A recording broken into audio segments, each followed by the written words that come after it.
And also beware that in any industry, if debt gets over 90 days old, it gets very, very, very difficult to collect. Historically, it gets very difficult to collect. You probably have to end up getting a debt collector in at some stage to get that money out. And quite often, the money that's written off by businesses is debt that's over 90 days old.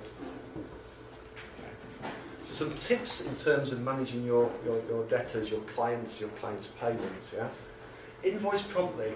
Everyone seems to, or a lot of businesses seem to wait until the end of the month to invoice, when for a lot of occasions they could invoice during the month. We're a bit different. We're a service provider. We charge for time. So most of our clients, we can only invoice at the end of the month because there's possible activities going on right up until the end of the month. But if you've got product and you ship that product out during the month, why don't you bill for it straight away? Because then the clock is ticking. If the client's got 30 days to pay for it, the clock's ticking on the 16th, from the 16th onwards, rather than just from the 30th if you wait for the 30th or the 31st. So invoice promptly if you can. It's not always possible. Yeah, Bruce? Ian, I'm just asking, like you said, the clock starts ticking from that 16th or whenever the date you invoice it. I mean, most of our customers will only recognise it from the end of that month. To another 30 days. Yeah, I mean, it depends what terms and conditions you've got with the clients, because some of them will be 30 days after statements, so effectively it drags it out for another month sort of thing. So it just depends on the terms you've got with the clients. But for a lot of people, they can actually send it out, and it should be recognised on the date of the invoice. It should really be recognised on the date of the invoice, because that's what the accounting principles are worked on. It's normally worked on the date of the transactions, rather than the data that the money takes. Invoices. It's X, not J of invoice. Yeah. Right on the bottom. Yeah. I bet most of the guys that close their hands to it. Well, I mean, but like I say, really, we should take the date on the invoices, the ticking number, because from an accounting point of view, that's the date that the transaction is recognised. So if you invoice someone today and then you pay in 3 months' time, in terms of the books, it would normally be recognised today, the day that you invoice, rather than the date it comes in. The other thing is, don't automatically offer credit to your clients. A lot of people will automatically offer them like 30 days or whatever. Try and get away, try and negotiate, try and not even mention the word credit unless they do. And then maybe, see if you can get away with it, because if you can get cash or payment on receipt, it's obviously a lot better for your business.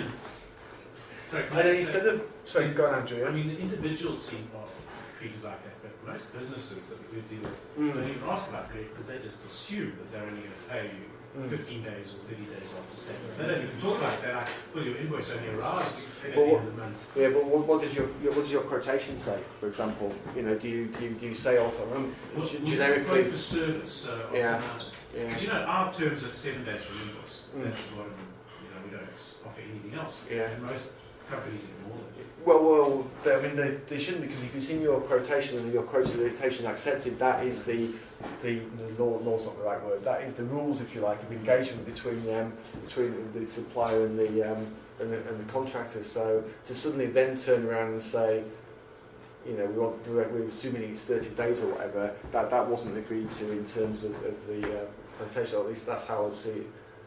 I interpret it myself. Yeah. Unfortunately, a lot of these bigger companies that you deal with, they sort of say their company policy is to pay 30 days from statement. If you don't like it, go and jump in. Yeah, so and that's it. I mean, the bigger the clients, then obviously the more buying power they've got. If you deal with, I take that on board definitely. Yeah. And the other thing is, instead of offering credit, why don't you do the other way around? Why don't you try and offer some sort of settlement discount, maybe a 2% reduction if they pay within a week of receiving invoice or something like that? You'd be amazed, especially the bigger organisations. There are people in the finance departments who basically have got targets to save the business money, so they'll actually be happy to pay within 5-7 days if they get a 2% discount. It's actually one of the things that they'll be measured on as an employee, so it won't work so much. It's a good trick for the larger organisations to maybe all for a settlement discount. And okay, it reduces your profit, but it helps your cash flow. So you've got to look at it one thing against the other. Okay. And if you offer services in particular, can you offer a retainer? Okay. A classic one in our industry is accountants. Accountants do works sort of like not every month normally. So what will happen with accountants is you go no invoice, no invoice, no invoice, comparatively big invoice, no invoice, comparatively big. So you've got peaks and troughs. So one way in order to help the clients and to help their budgeting is to maybe say, well, let's split the costs over the year and do it charged per month. Helps the client from a budgeting perspective. It's brilliant. They pay a fixed amount each month.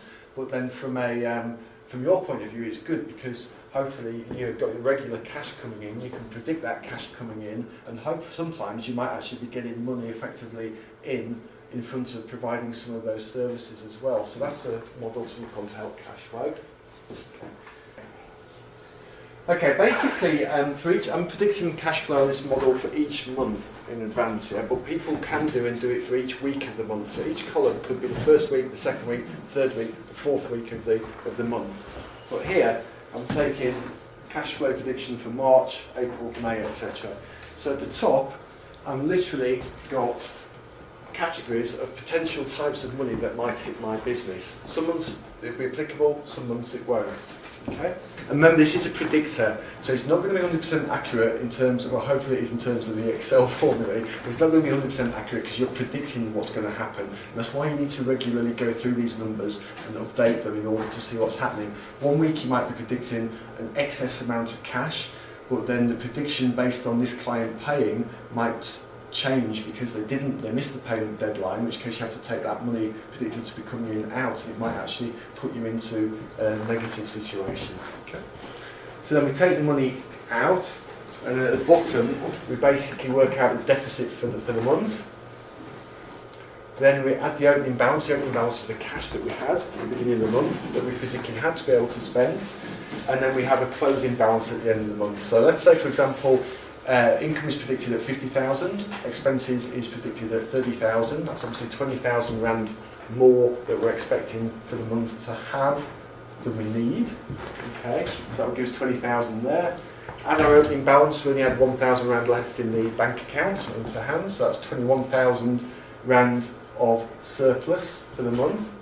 And that 21,000 rand of surplus would then go next month as the opening balance. 21,000 rand. So we're predicting at the end of the month we'll have 21,000 rand. So on the first day of the next month, we should have that 21,000 as the opening balance.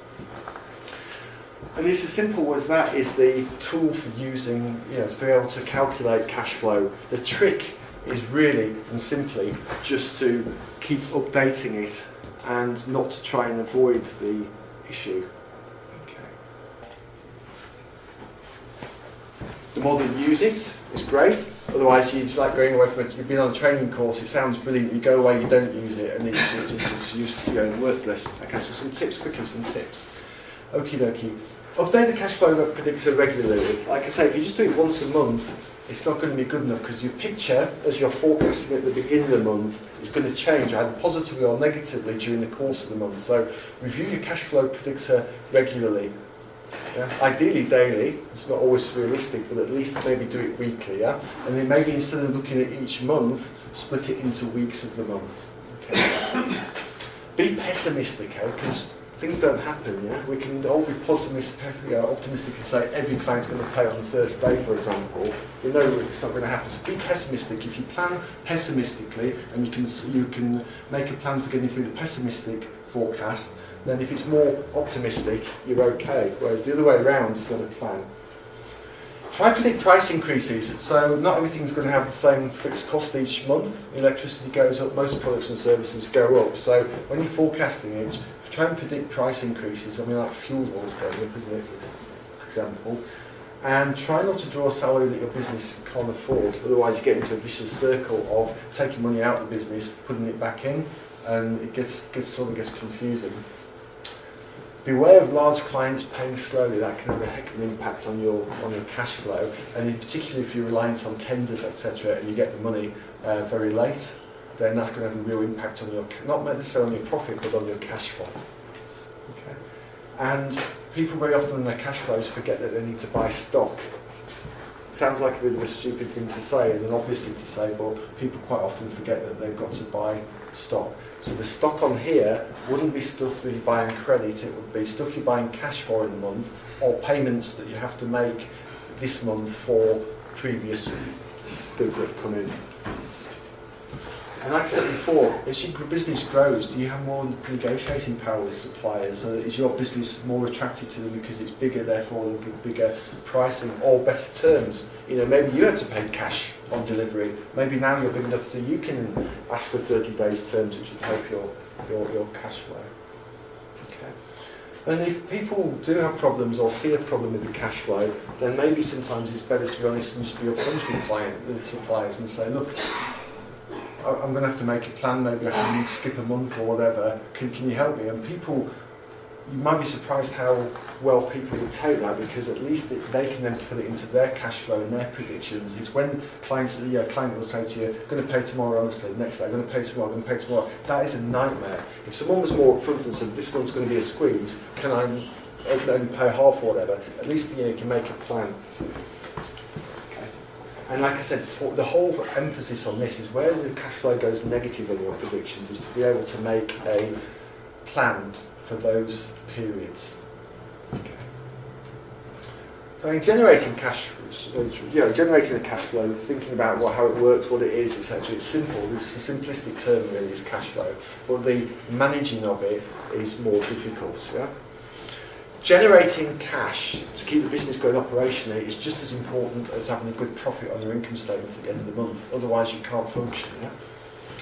The concepts, like I say, the concept of cash flow hopefully is fairly straightforward. In reality, it's more difficult to manage because people don't use a simple tool to predict their cash flow and do things about it and update it.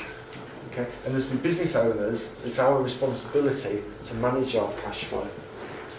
It's not an accurate science, like I say. If it was accurate, it'd be brilliant and everyone's cash flow would be fantastic all the time.